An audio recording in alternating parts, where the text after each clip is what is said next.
start your political life lesson for growing up as boys and girls. देखिए इसमें boys and girls की पालन पोषण को लेकर जो क्या चेंजिंग होती है, पेरेंट्स किस तरह से डिफरेंसेस उनमें रखते हैं और क्या लाइफ में डिफरेंस होता है, इसको लेकर ये आपका चैप्टर है growing up as boys and girls.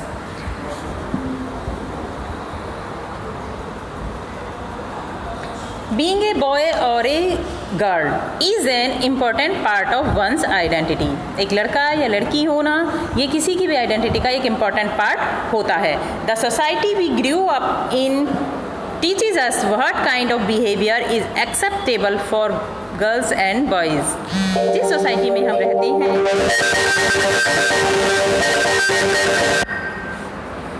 Society में हम रहते हैं वो हमें बताता है कि what kind of behaviour acceptable for boys and girls, girls और बॉयज़ के लिए किस प्रकार का बिहेवियर एक्सेप्टेबल होता है, यानी कि किस तरह का बिहेवियर बॉयज़ को करना चाहिए और किस तरह का बिहेवियर गर्ल्स को करना चाहिए। We often grow up thinking that these things are exactly the same everywhere. We often grow up thinking, यह सोचते हुए हम बड़े जाते हैं that these things की ये चीज़ें are exactly the same everywhere, कि यहाँ सब जगह एक समान है। But do all societies look at boys and girls in the same way? पर क्या सारी ही सोसाइटी बॉयज़ एंड गर्ल्स को सेम वे में देखती हैं? क्या उनका जो बिहेवियर है बॉयज़ एंड गर्ल्स को लेकर कि वो सेम होता है? We will try and answer this question. हम इसी क्वेश्चन का आंसर पाने के लिए प्रयास करेंगे इन दिस चैप्टर में।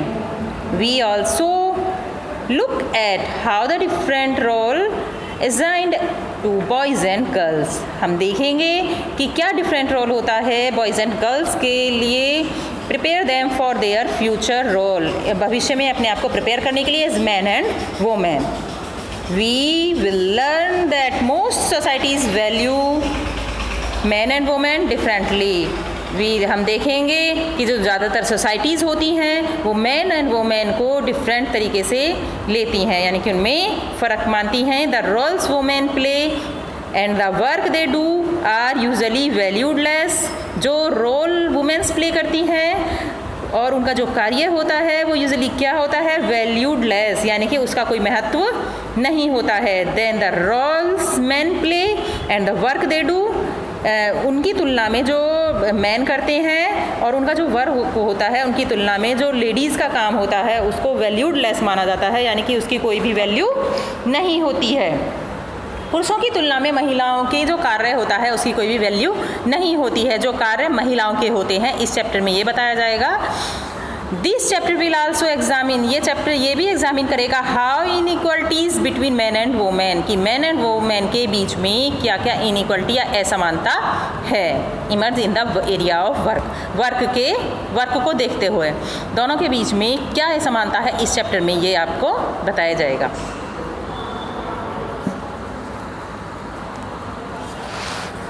देखिए अब ये जो आता है इसमें बताया जा रहा है growing up in Samoa in the 1920। Samoa है एक जो आइसलैंड है, इसमें ग्रोइंग अप यानी कि ग्रो होता है बढ़ना, उसके बारे में बताया जाएगा। The Samoan island are part of a large group of small island in southern part of the Pacific ocean.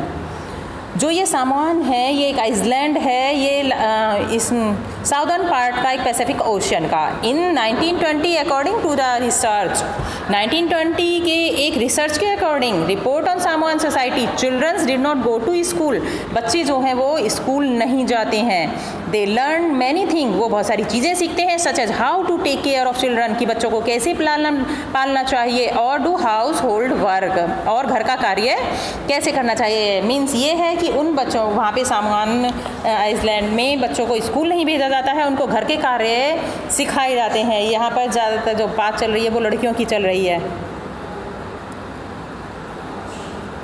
Fishing was a very important activity on the island. Fishing होता है मछली पालन, वहाँ का जो इम्पोर्टेंट एक्टिविटी है वो fishing है। Young people there for learn to undertake long fishing expeditions but they learn these things as different point in their childhood. वो बचपन में ही इस सब के बारे में बहुत सारी चीज़ें सीख जाते हैं, क्योंकि वो स्कूल तो जाते नहीं हैं। इन सभी कार्यों को उनको शुरू से ही बचपन से ही सिखाया जाता है। As soon as babies could walk, जैसे ही बच्चा चलना शुरू करता है, देयर मदर्स और other adult no longer look after them, जैसे ही वो चलना शुरू करते हैं तो मदर और फादर उनको देखभाल उनकी करना बंद कर देते हैं। ओल्डर चिल्ड्रन, जो और बड़े बच्चे होते हैं, they as young as 5 years old, जैसे कि जितने की मान लीजिए 5 साल के, लुक ओवर दीज रेस्पॉन्सिबिलिटीज़, उनके ऊपर ये बच्चों की जिम्मेदारी, जो उनसे बड़े होते हैं उनके पर उनके बच्चों की जिम्मेदारी आ जाती है। Both boys and girls looked after their younger siblings, जो बॉयज़ हो या गर्ल्स हो वो अपने यंगर सिबलिंग्स की यानी कि छोटे भाई बहनों की देखभाल करना शुरू कर देते हैं। But by the time a boy was about 9 years old, लेकिन जैसे ही वो 9 साल के करीब या 9-10 साल के आसपास के हो जाते हैं, he joined the older boys in learning outdoor jobs.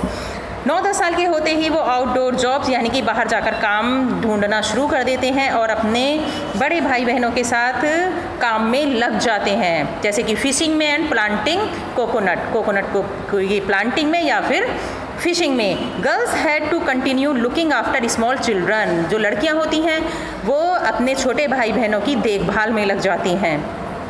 और do errands for adult, they were teenagers but once they become teenagers they had much more freedom, लेकिन जैसे वो टीनेजर में आ जाते हैं, टीनेजर होता है 13 अबव, तो वो और भी ज़्यादा फ्री में हो जाते हैं, स्वतंत्र हो जाते हैं। After the age of 14 years की एज के बाद girls also went on fishing trips, लड़कियां भी फिशिंग ट्रिप के लिए जाना शुरू हो जाती हैं। वर्कड इन द प्लांटेशन यानी कि खेती के काम में भी हाथ बटाना शुरू कर देती हैं। Learn how to weave basket, वहाँ पर देखो वहाँ का जो काम होता है बास्केट वगैरह बुनना यानी कि हैंडीक्राफ्ट के जो काम होते हैं वो काम होते हैं, तो उस काम में भी लड़कियां लग जाती हैं, लेकिन उनको पढ़ने लिखने के लिए नहीं भेजा जाता है, वो स्कूल नहीं जाती हैं।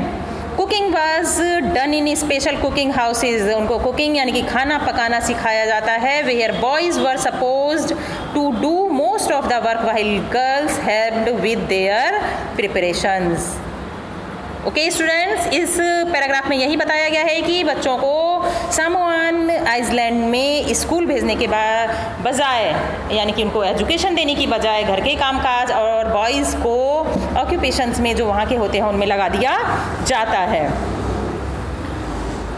ऐसे ही स्टूडेंट देखिए नीचे वाला जो पैराग्राफ है उसमें growing up male in Madhya Pradesh in the 1960 उसके बारे में बताया गया है, सेम है उसमें भी डिफरेंसेस के बारे में बताया गया है बॉयज़ एंड गर्ल्स के। नेक्स्ट पेज पर हम आते हैं। देखिए अब नेक्स्ट पेज पर मैं आपको बताना चाहूँगी my mother does not work. इस जो ये एक स्टोरी दी गई है, इस स्टोरी में बताया गया है, मैं सारा पढ़ूँगी तो आपको थोड़ा सा बहुत टाइम लगेगा, मैं आपको समरी में बताती हूँ। इस स्टोरी में ये बताया गया है कि 2 गर्ल्स हैं, बातें कर रही हैं आपस में। देखिए पहली पिक्चर आप देखेंगे, इसमें ये आपस में बातें कर रही हैं कि भाई जो स्कूल में एक्टिविटी होती है पेरेंट्स आते हैं तो एक दूसरी से कह रही है कि जो उसकी मदर है वो तो हमेशा उसमें आती हैं क्योंकि वो घर पे रहती हैं और मेरी मदर कभी भी नहीं जाती हैं क्योंकि वो आउटडोर जॉब करती हैं। तो जो ये वो है, फिर ये सेकंड पैराग्राफ में कैसे कह सकती हो कि सोनाली की जो मदर हैं वो वर्क नहीं करती हैं, घर के वर्क को तुम कैसे कमा सकती हो? यदि कोई भी वुमेन जो घर का काम करती है उसको वैल्यू क्यों नहीं दी जाती? तो फिर थर्ड इसमें देखिए, yes but that's not real work. तो वो कहती है कि जो घर का काम होता है वो कोई रियल वर्क तो नहीं है, इट्स जस्ट हाउस वर्क, ये तो केवल घर का काम है। मतलब ये है कि घर का जो कामकाज लेडीज़ करती हैं उनको रियल वैल्यू में नहीं, यानी कि वैल्यू उनको नहीं लिया जाता है कि यदि घर का काम लेडीज़ कर रही हैं तो ये कहा जाता है कि घर का काम करना उनकी रेस्पॉन्सिबिलिटी है और उसकी ना तो कोई वैल्यू होती है और वो अनपेड वर्क होता है। घर का काम जो लेडीज़ करती हैं उनके लिए कोई वर्क तो पे तो नहीं लेती हैं, वो सारा दिन काम करती हैं, सुबह से शाम तक काम करती हैं, लेकिन उसके वर्क को ना तो कोई वैल्यू होती है और ना ही उनको कोई पे किया जाता है। केवल वैल्यू किनकी होती है? जो बाहर जाकर जॉब कर रही हैं, तो वही वर्क कर रही हैं। घर के काम करने वाली लेडीज़ को कहा जाता है कि वो तो कुछ कर ही नहीं रही हैं, वो कुछ नहीं करती हैं। तो इसमें स्टोरी में ये दिखाया गया है कि यदि घर के काम की कोई वैल्यू ही नहीं है, घर के काम की कोई वैल्यू नहीं है, तो ये कहती हैं चलो ठीक है। इसमें आता है कि हर सरन सोनालिस think that your wife is not working person, अब ये फैमिलीज़ आ गई हैं, 2 फैमिलीज़ आपस में बातें कर रही हैं कि चलो ठीक है, जो आपकी बीवी को ये माना जाता है कि आपकी बीवी कोई भी काम नहीं करती है, but it is not that correct aunty, लेकिन ये जो बात है ये सही नहीं है। My mother is a housewife, she does not work. मेरी जो मदर हैं वो हाउस वाइफ हैं और वो काम नहीं करती हैं। Then Jaspreet, why don't you relax and let them manage everything for a change? तो वो कहती हैं जसप्रीत, यदि ये लगता है कि लेडीज़ यदि घर पे काम करती हैं, वो कोई काम नहीं कर रही हैं, तो ऐसा करो, तुम आज के दिन रिलैक्स करो। Great idea, okay I will go on the strike tomorrow. मैं कल स्ट्राइक पर जाऊंगी। यानी कि जो यदि घर के काम काज करने वाली लेडीज़ की कोई वैल्यू नहीं है तो वो कहती है कि मैं कल स्ट्राइक पर रहूँगी, मैं घर का काम कोई भी कल नहीं करूँगी यदि मेरे घर काम की कोई वैल्यू ही नहीं है। What funs, we will take care of everything tomorrow. तो बच्चे भी खुश हो जाते हैं, ठीक है कल हम पापा के साथ घर का काम करेंगे। ओ गॉड लुक एट दैम, देखिए मॉर्निंग हो जाती है, जो मम्मी हैं उनकी जो घर का काम करती हैं वो स्ट्राइक पर हैं, वो घर का काम कोई आज नहीं करने वाली हैं, घर का काम करने वाले हैं उनके पापा। Oh God look at the time, where's my breakfast. कहते हैं देखो टाइम हो रहा है, मेरा ब्रेकफास्ट कहाँ है। Why are not the childrens ready, बच्चे क्यों नहीं तैयार हुए हैं। तो जो मम्मी कहती हैं I know I am on strike, क्या तुम्हें नहीं पता है कि मैं आज स्ट्राइक पर हूँ। Remember besides Mangala has also taken have today, Mangala भी आज छुट्टी पर है। Oh no that's the school bus, I will have to drop them in the car. देखिए स्कूल बस भी आ गई है और अभी तक नाश्ता तैयार नहीं है, बच्चे भी रेडी नहीं हैं, मुझे लगता है आज बच्चों को मुझे गाड़ी से छोड़कर आना पड़ेगा। देखिए पूरी स्टोरी का इसका मीन्स यही निकल कर आता है कि यदि लेडीज़ घर का काम नहीं करती हैं तो कितना सब कुछ डिसअरेंज हो जाता है, कितने मुश्किल हो जाता है एक जेंट्स को घर संभालना। एक लेडीज़ ही पूरा घर संभालती हैं, फिर भी उनके काम की कोई भी वैल्यू नहीं माननी जाती है। वैल्यूइंग हाउस वर्क, तो इस सारे काम में यही निकल कर आता है कि जब लेडीज़ यदि स्ट्राइक पे एक दिन के लिए भी चली जाती हैं तो कितना सब कुछ मुश्किल हो जाता है। ब्रेकफास्ट भी और फिर बच्चों को तैयार करना, ये जो सारे काम हैं एक लेडीज़ करती हैं, लेकिन फिर भी उनकी काम की वैल्यू को नहीं माना जाता है। Hermit's family did not think that the work Jaspreet did within the house was real work. This feeling is not unique to their families across the world. The main responsibility for housework and caregiving tasks like looking after the family, especially children, the elderly and sick members, lies with women. Yet as we have seen the work that women do, ये हमने देखा कि जो women's काम करती हैं with in the home, घर में, is not recognised as work, उनको काम की तरह से नहीं पहचाना जाता है, काम माना ही नहीं जाता है।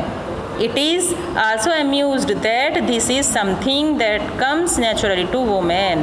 It therefore does not have to be paid for, और इसके लिए उनको कोई काम ना तो उनकी वैल्यू होती है और उसके लिए उनको कोई भी पे भी नहीं किया जाता है और उनको यूज़लेस भी बताया जाता है कि घर का कोई भी काम यदि करती हैं तो कि नहीं कोई भी काम नहीं करती। एंड सोसाइटी डिसवैल्यूड दिस वर्क, और घर के कामकाज को डिसवैल्यूड माना जाता है कि ये काम तो उनकी रिस्पॉन्सिबिलिटी है ही है, इस काम को तो करना ही है। लेकिन यदि उनकी वैल्यू क्यों नहीं मानी जाती है, यदि एक दिन के लिए भी यदि लेडी स्ट्राइक पर चली जाती है तो घर में सब कुछ मुश्किल हो जाता है।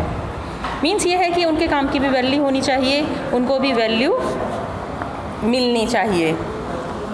ओके स्टूडेंट्स, इसमें जो है अब ये बताया गया life in the domestic worker की, डोमेस्टिक वर्कर यानी कि जो घर में कामकाज वाली महिलाएं होती हैं उनकी लाइफ कैसी होती है, इतना काम करने के बावजूद भी कैसी उनकी लाइफ होती है। यदि भर वो कोई जॉब नहीं करती हैं तो उनको इतनी वैल्यू के साथ नहीं देखा जाता है।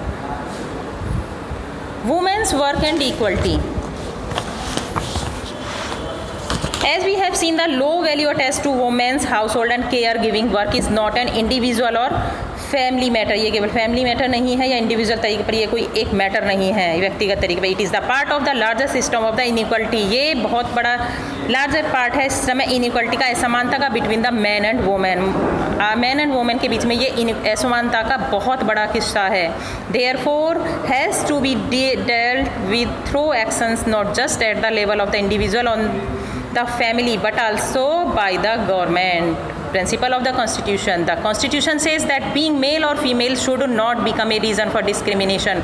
मेल और फीमेल के बीच में कोई भी डिस्क्रिमिनेशन यानी कि भेदभाव नहीं होना चाहिए। जितनी वैल्यू मेंस के वर्क की होती है उतनी ही वैल्यू वुमेन्स के वर्क की भी होनी ही चाहिए। In reality inequality between the exist, the government is therefore committed to understanding the reasons for this and taking positive step to remedy the situation, इस सिचुएशन को हैंडल करने के लिए गवर्नमेंट को अच्छे स्टेप लेने चाहिए, उनके भी काम की वैल्यू होनी चाहिए। For example, it recognise that burden of the child care and household fall on womens and girls.